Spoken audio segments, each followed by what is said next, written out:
وگرنہ کہیے کہ حل من کی پھر صدا کیا ہے، وگرنہ کہیے. اور یہ مکالمہ ہے 2-3 شعر میں. کہا جب اس نے کہ یہ خاک کربلا کیا ہے، عجیب لوگ ہیں مٹی میں بھی شفا کیا ہے. کہا جب اس نے کہ یہ خاک کربلا کیا ہے، عجیب لوگ ہیں مٹی میں بھی شفا کیا ہے. کہا یہ میں نے کی ہے ابن بوتراب وہاں، تجھے خبر بھی ہے کہ ان کا واقعہ کیا ہے.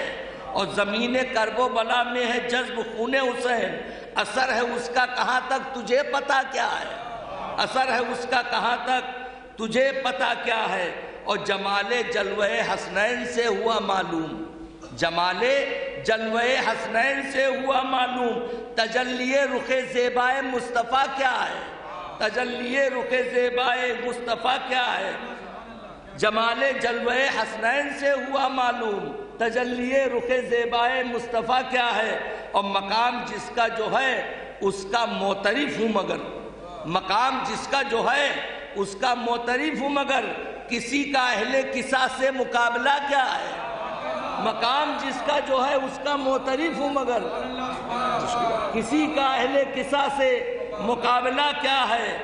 ہو مدح آل نبی کیسے جب نہیں معلوم، ہو مدح آل نبی کیسے جب نہیں معلوم.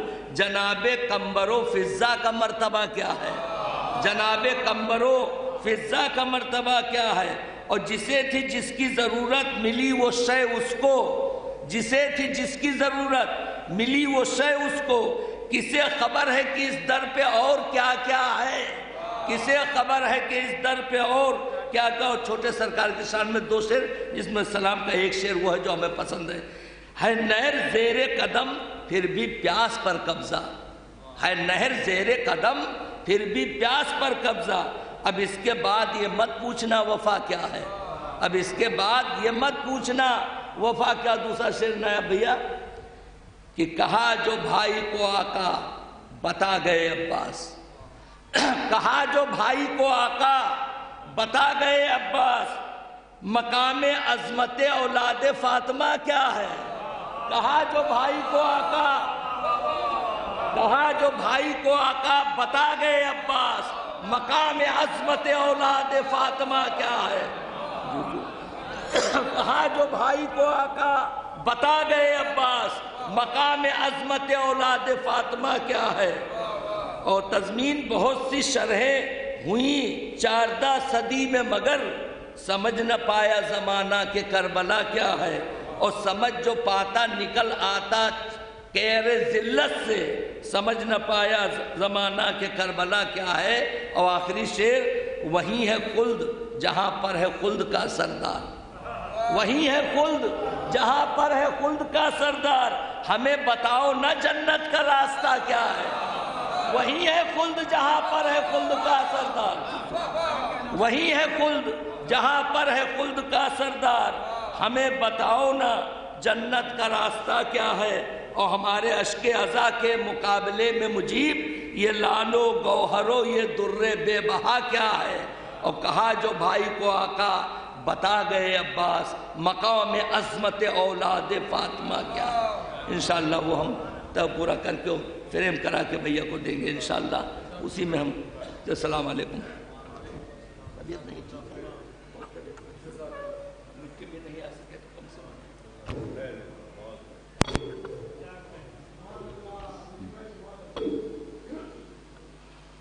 حضرات جناب مجی صدیقی صاحب بارگاہ مولا میں منظوم گلہائے عقیدت نظر فرما رہے تھے. آئیے بغیر کسی تمہید کے میں گزارش گزار ہوں جناب نایاب ہلوری صاحب کی خدمت میں. جی ہارٹ سرجری کے باوجود بھی جناب نایاب ہلوری صاحب اس مجلس ایصال ثواب میں تشریف لائے ہیں. ہم پروردگار عالم کی بارگاہ میں دعا کرتے ہیں کہ پروردگار بحق محمد و آل محمد صحت کاملہ عطا فرمائے.